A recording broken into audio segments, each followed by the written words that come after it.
we have a true legend with us today. A guy who's made an imprint on Southern California like no one else. 45 years covering the high school athletes of our city. Eric Sondheimer, 45 years you've covered them. I like to tell people you're the first person that 40% of the pro athletes in this country have ever spoken to from the media. I mean, you're the first one they met, the first one they trusted, the first one who told their story. And I tell a story, and I'll start with a story I tell everybody, and I think I've told you this before.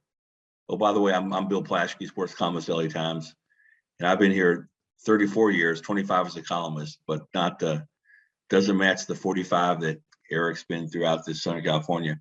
I tell a story of the 2006 World Series, and we're interviewing Jeff Supan of the St. Louis Cardinals, and he used to be a newspaper delivery boy back when he was young in the Valley. So given that newspaper background, I'm standing with him at the locker. In front of the lockers, I'm standing there with Peter Gammons, Buster Olney, Jason Stark. I think, as several of the greatest baseball writers ever in this country. And one of them asked Jeff, well, you're a newspaper guy. Who do you think's the greatest sports writer ever?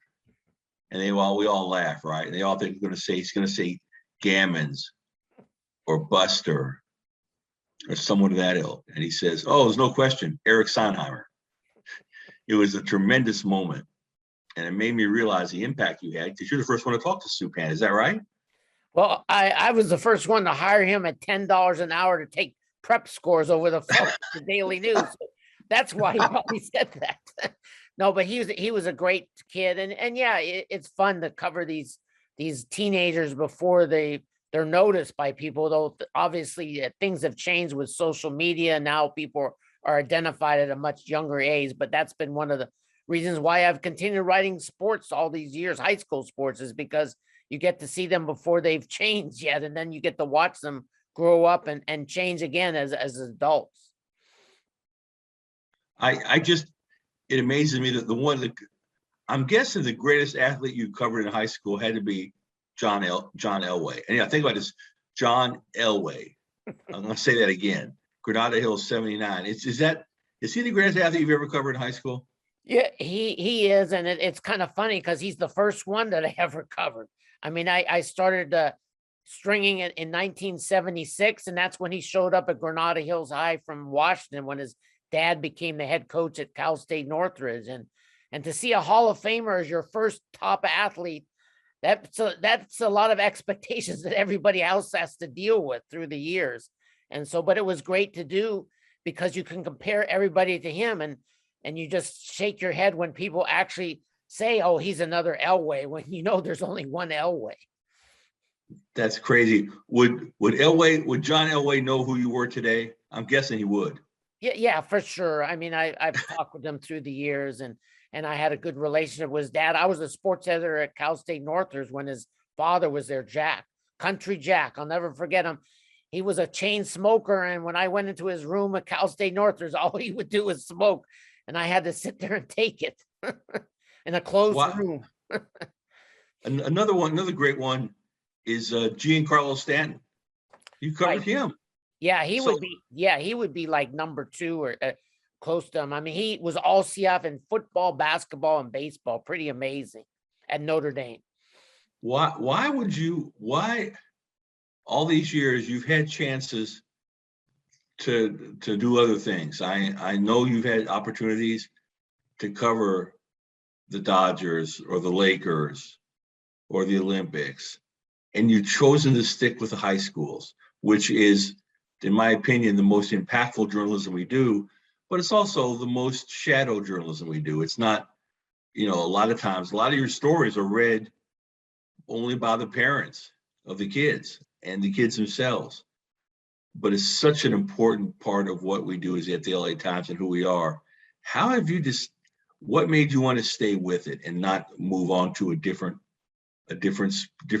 different type of sports, a different level of sports? Right. It's a good question because early on, I had aspirations of doing other things, but as the years went by and you could see the stories that were so inspiring, and they kept changing, that it was what I wanted to do. I didn't want to just cover one athlete. If you're covering a pro team, a Dodgers or Lakers, you're writing so much about the same athlete, the star athlete, whether it's Mookie Betts or when the Lakers, Kobe Bryant. I thought that was kind of boring just to write about the same person over and over. In high schools, you have so many different schools, and they graduate and they move on. That's kind of what inspired me. And when I came to the LA Times in 1997, that added a whole new situation because I got to cover all of Southern California when I was with the Daily News. It was primarily in the San Fernando Valley. So I get to pick and choose the best stories from around even the state. And that's such a great thing to do. And these athletes inspire me. When I get down and then I suddenly interview somebody on the phone or in person and you hear their story, it just pumps you up and it wants you to keep going. And it's so exciting to do at times. Yeah, I mean, a lot of us deal with the range of human emotions, from anger to sadness to excitement, but or we criticize, we chastise, we make fun of. You deal in hope, right? I mean, every one of your stories is about hope. The hope that they're going to be a great player, the hope that they're going to be a great person. Right. I mean, That's a good point. And yeah, at high school sports, we have a different philosophy. We don't call for firings of coaches or players getting pulled from the games for the most part. Occasionally, when it's very occasionally, but yeah, it's a good point, and it is mostly positive, but there is negative, and that's when you try to point things out, and people still get mad, but it's fun to do, and everybody, I think, for the most part, understands what these are kids who are trying to be professionals and college athletes, but in the end, they're going to just be kids. Most of them do, and so I try to find those stories that will resonate with a lot of people and inspire people. yeah, I think your criticisms are only directed toward institutions. And if the CIF does something dumb, or if a athletic director does something dumb, I've never seen you criticize a child in your stories ever. And I think that's a wonderful thing. You've also been a very, very a leader early on in promoting women's sports. I mean, you've always treated, and I've loved this about you, you treated, back before it was everyone did this, was so inclusive. You were inclusive before anyone else was. You treated women's sports at the same level as men's sports back when nobody did that. And I'm talking about the Allison. Everybody loves Allison Felix now, but you loved her when she was at LA Baptist, 2002. Everyone loves Marion Jones, and you loved her when she was at Thousand Oaks in '93. And everyone loves Cheryl Miller, and you covered Cheryl Miller at Riverside Poly in 1982. I mean, how was it like covering women's back then when they weren't treated the same as men? Yeah, it's definitely been a challenge for everybody because Title IX certainly helped boost things, but high school sports, really, there was no girls sports back in the late 70s. It started and it slowly has gotten bad. And I think one of the problems was that you had a different balance of teams. You had the great teams and then everybody else under them. And some of those scores were just so bad. But now the game is in a lot of sports has just changed. And of course, we live in Southern California. We produce the best athletes in various sports, boys or girls, and you see them in the Olympic Games down the road. So the challenge is, again, is finding these top athletes and telling their stories so other people can know about them. And I'm always looking for stories, whether it's boys or girls, that have an interesting angle. And I certainly welcome anybody to send me information. And that's been one of the keys, is the helpful of the parents and others to get the information to me so I can follow up and tell their stories. How many emails do you get a day from parents, or a week from parents pushing their children? It's less than 10, but that's what I like. I mean, I want to hear the good and the bad. I mean, that's the only way you can improve. I don't do anything perfect. I don't cover everybody perfectly, but I try. And every once in a while I'll get a good suggestion from a parent or a coach, and that's where it comes from. And now with social media, you can look a lot on Twitter and see something that might interest you and follow that up. Where's the athlete? The last question about the athletes themselves. What athlete did you see? Did you remember seeing and covering and saying, this is going to be an immortal? This is going to be a great athlete. Was it Tiger Woods? Was it Russell Westbrook? Was it Cheryl Miller? Do you remember a moment where you saw an athlete and said, this, or was it Elway? This is going to be a Hall of Famer? I don't know about a Hall of Famer, but the Ball brothers were in a class. Oh, yeah. The Ball brothers were in a class by themselves. Their father was selling them from the beginning, and everybody was laughing and didn't believe it. But when I saw LaMelo Ball as a 13-year-old playing summer basketball with his brothers, it was stunning how good he was. And as a 13-year-old, and Lonzo Ball was the best of all the balls, but LaMelo, you could just see, was going to be the star. He was so relaxed. He loved the attention. And Mr. Ball said that he was going to be 6'8" one day, and everybody was laughing. And sure enough, he's 6'8" and the rookie of the year in the NBA. So yeah, the Ball brothers was quite a story to tell. Yeah, I remember you coming to the office one day and telling me, saying, Bill, there's a column out in Chino Hills you should do about these Ball kids. And I thought you were nuts. I laughed too. I said, you're nuts. He said, oh, the dad's a great talker. The kids play. It's a crazy thing. And I never heard of them. And I said, oh, Eric, yeah, you give me a lot of great ideas. And I'm like, oh, this is not a great idea. So I blew you off. And I didn't realize at the time, nobody did. You're right. Everybody laughed at it. I thought it was just a blowhard father and a couple of kids who the dad pushed too hard.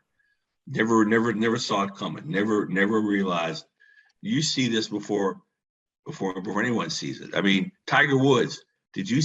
You covered Tiger Woods at Anaheim Western, right? I mean, yeah, I got to see him a little bit, and I did a story for him when I was at the National Sports Daily briefly. And yeah, I got to talk to him and his father. And again, they were unusual. The father was kind of like LeVar Ball, saying how great this guy was going to be and everything, and it turned out all to be true. So this happens sometimes. There's lots of parents who believe in their kids. It doesn't happen all the time, but he was a phenom, a true phenom. And we all are thankful that he grew up in Southern California, because he is certainly one of the best. You've seen a lot of great moments in Southern California sports history. Talk about the Brett Saberhagen, 1982, the only no-hitter in a City Section Championship game at Dodger Stadium. That had to be amazing. Yeah, that was amazing, because he came so close to a perfect game. It was only a little air that prevented that. Steve Kerr was the second baseman for Palisades, I believe, or third base in one of those places. Oh my God, you're kidding me. Yeah, so next time you see Steve, mention, hey, how did you lose to Saber? How come you didn't get a hit against Saberhagen at Dodger Stadium? Well, now what happened in the parking lot after that game? Yeah, so after the game, everybody's in the parking lot at Dodger Stadium, and there's a big argument going on about who's going to take Brett Saberhagen to Channel 4 to be interviewed by Stu Nahan on the news at 11 p.m. I think the parents were arguing about that, if I recall. But yeah, that was an amazing moment to see near perfection at Dodger Stadium. And of course, he went on to become a 2-time Cy Young Award winner. How about the Long Beach Poly, Concord de La Salle, the first powerhouse intersectional football game, probably changed high school sports in 2001.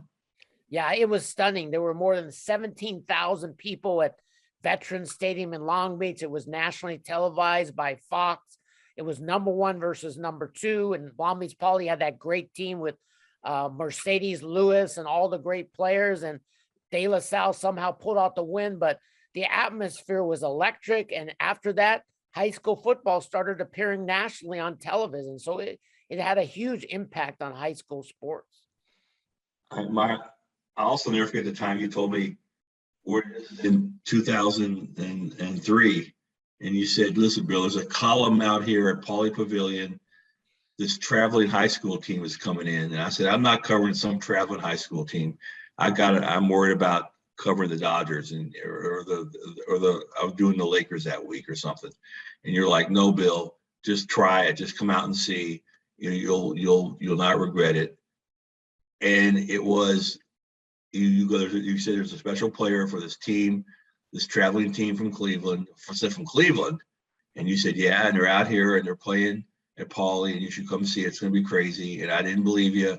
I went to the game, and that was the first column I wrote on LeBron James. I mean, you knew LeBron James before anybody else knew LeBron James. You remember that? Yes, I did, and the Pauley Pavilion was packed, and I didn't even know how good. I heard how good he was, but I wasn't even that impressed with him as a shooter. He wasn't really a great shooter at that time. And so I was stunned at just the leadership skills and all the power he had. And they came in and they beat Mater Dei, but I think he left a good impression to you. But the thing that I remember most is at Lowry's, they had a press conference. You know, Lowry's has the best prime rib of anywhere. And LeBron asked his mom to buy him a hamburger at Burger King. So right then I knew he was a little different. That's great. You do it. And then the great basketball game you covered. Tell me if you can remember this. You probably, no one knew, you probably can. 2000. It was 17. It was 2017 semifinal. Galen Center, Chino Hills against Mater Dei, and Bishop Montgomery against Sierra Canyon. How many NBA players are on the floor that day in that game you covered? At least 4, and there will be more. Who were they? Well, you had Bobo from Mater Dei, LaMelo Ball, Okwango from Chino Hills, and there's one other I have to remember, but it was so hard. Tickets were going for $500 online. It was sold out, and the games were fantastic. They all were great games, and I'll never forget that. We'll never see that kind of a talent in one place for high school basketball, I think, ever again. Marvin Bagley was the other. He played for Sierra. Oh my God! It was unbelievable, and to see that. But then you have the emotion. You deal also in the pure emotion of high school sports, which I love about you, as Southern California loves about you. Talk real quick about the Danny O'Fallon, Roy Ball coach Danny O'Fallon led his team to an unbeaten season in the city section in 2019 while dealing with colon cancer. And he gets to the final game in the city Division III title, dude, and you were there. Yes, and I didn't even know the full story when I showed up. My alma mater, Pauley, was playing Roy Ball. That's why I was there, to see Pauley. And then I heard, really? Yeah, that's the only reason I was there. And then I show up and find out that the other coach is dealing with the health issues. The game ends, Roy Ball wins, the buzzer sounds, the players are celebrating, and suddenly this coach is on the ground, collapsed with his head on the bottom of the floor, and he's crying. And then one player is there just to comfort him, and then the other players gather around and comfort him, and you find out he's dying. He has colon cancer, and it was the most emotional moment that I have ever seen. The love that the players had for this coach, and then you ended up getting to do a great column on him and find out the whole background. And yeah, and unfortunately he passed a year later, but he was so happy to help these kids fulfill their dream, and his dream too was to win a city title. That was amazing. I ended up writing about that. That was a really compelling story. A coach so loved by his players, and such a sad story. How many games do you go to a year, would you say? Well, or a week? It depends on what sports is going on. Obviously, football at least once a week, but then there's other sports going on. Could be volleyball, obviously basketball a couple days a week, baseball, softball, and track. It just depends. Again, I'm trying to cover all of Southern California, so sometimes you don't really want to go to a game. You want to try and find out what's happening at games by making phone calls or other things. But it's just trying to get out there, and when you go out to an event, then you get to meet people, and that's where you generate stories sometimes. How many miles you put on your car a year? Well, should I really say, because I don't want my insurance coming, but it's definitely around 15,000. So. Oh my God. And I deal in a world of press boxes and Wi-Fi and plugins and places to sit. Where's the weirdest place you send your stories? Where do you send your stories from a lot of times? Yeah, from my sitting on my knees on the gym floor when they're trying to kick everybody out and the lights are going off sometimes. So I've done that. They close the bleachers. There's no chairs, and you sit on the gym floor and you send your story from your computer. And yeah, that's the big thing that's changed in 45 years. I used to run to the payphone and dictate a couple graphs to the office on a football game. Then you had those big computers where you put the cups in to the payphone. Then you had the Radio Shack computers. Then you had to use the gym office phones, and while everybody's talking and screaming. Then the cell phones came on. Then finally the good movable computers. So yeah, it's a little easier now. Have you ever filed the story from your car? Yeah, typing from my car for sure. You ever filed the story from a restaurant, at McDonald's, a Denny's? Before we had Wi-Fi, it was Starbucks. Remember, I didn't have Wi-Fi, so you had to find a Wi-Fi. So you had to search the nearest Starbucks in those days. They were the only ones having free Wi-Fi. Have you ever had your car break down going to a game? Ever had a difficulty getting to and from a game? You missed most of the game. I forgot my computer one time and had to write my story on my phone. That wasn't too smart. Oh, you wrote a story on your phone? Yes. That was difficult, but I got it done. The key is making deadline no matter what. So as you know. Well, what about dealing with athletes and their parents? Where's the weirdest place you've ever interviewed an athlete? You've interviewed athletes in their homes many times, right? It's sometimes it just depends on where you can find them, where they're most comfortable dealing with that. It just depends.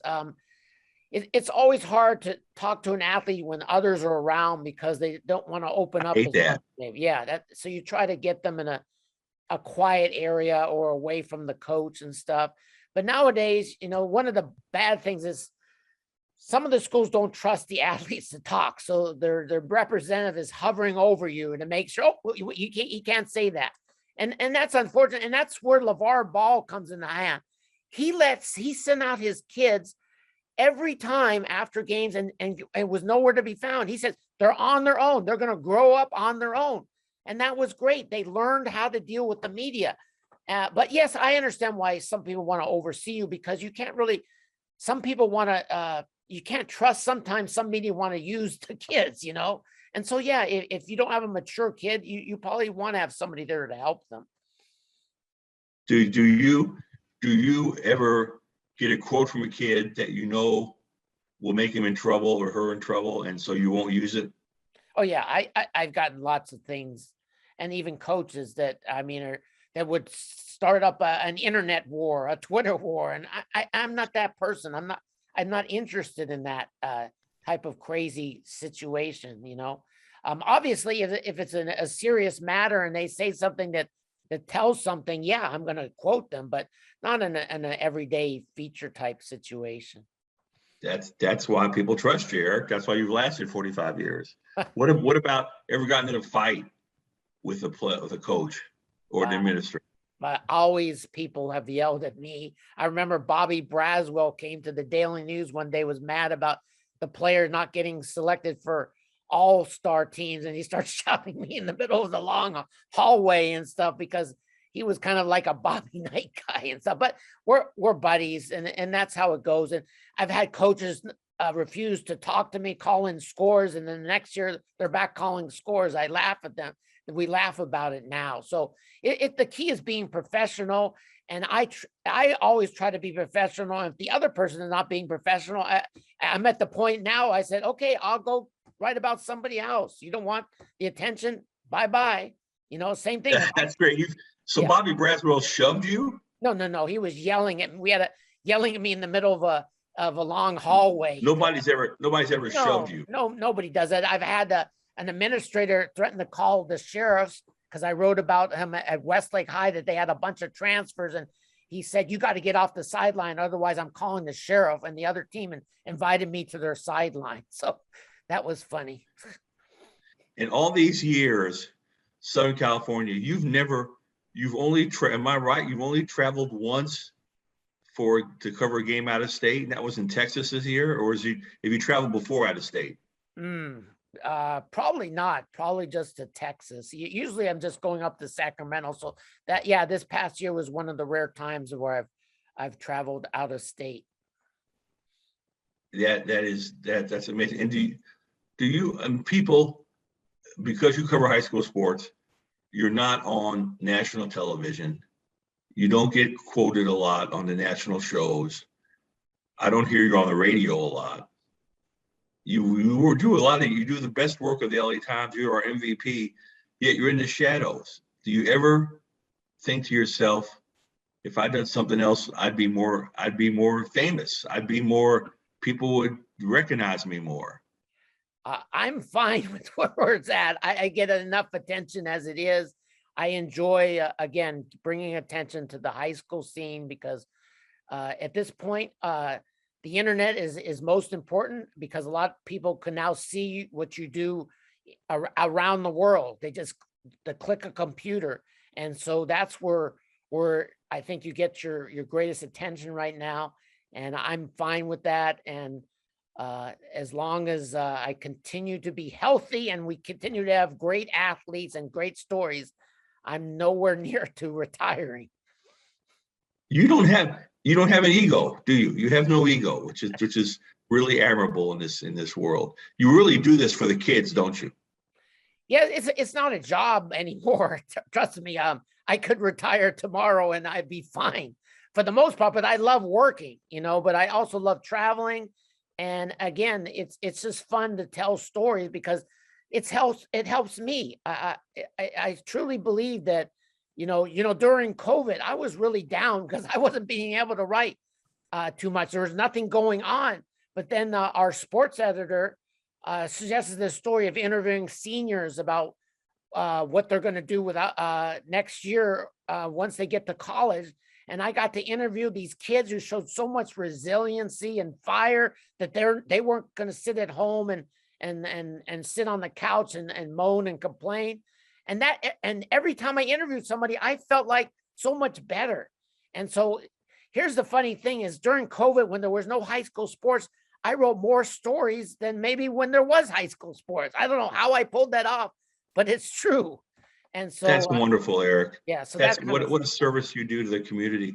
Well, I got to ask you, and I should have asked you this at the very beginning. How did you get started? What was your first? Did you write for the high school paper?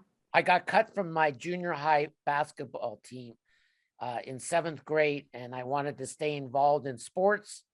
And I ended up being the writer for the paper, and ended up having more power as a writer than as a player.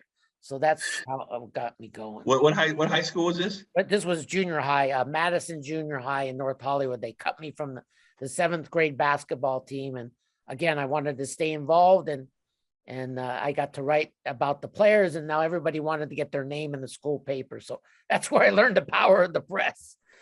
Their loss has been Southern California's gain. You're a true gem, Eric. I can say this, speaking as a Southern Californian, you are an institution in our community, and we're so lucky to have you at the LA Times. And Los Angeles is lucky to have you. You're one of a kind. And yes, my friend, you're very, very famous and known nationally. Everybody, again, you have players talking about you from coast to coast, more than any other journalist in this town by far, because of the impact you've had on their lives. And that's something you cannot replicate, and something that will never be replicated. I mean, and so you've got no plans to retire, right? This is good news. No, and I appreciate your comments, Bill, and admire you very much. And I know you love high school sports too, because every time I give you a story, you bang it out like it's the best ever. So thank you so much, and it's so great that I get to work with you. Well, no, it's an honor, Eric. And again, just speaking from all Southern California, thank you so much.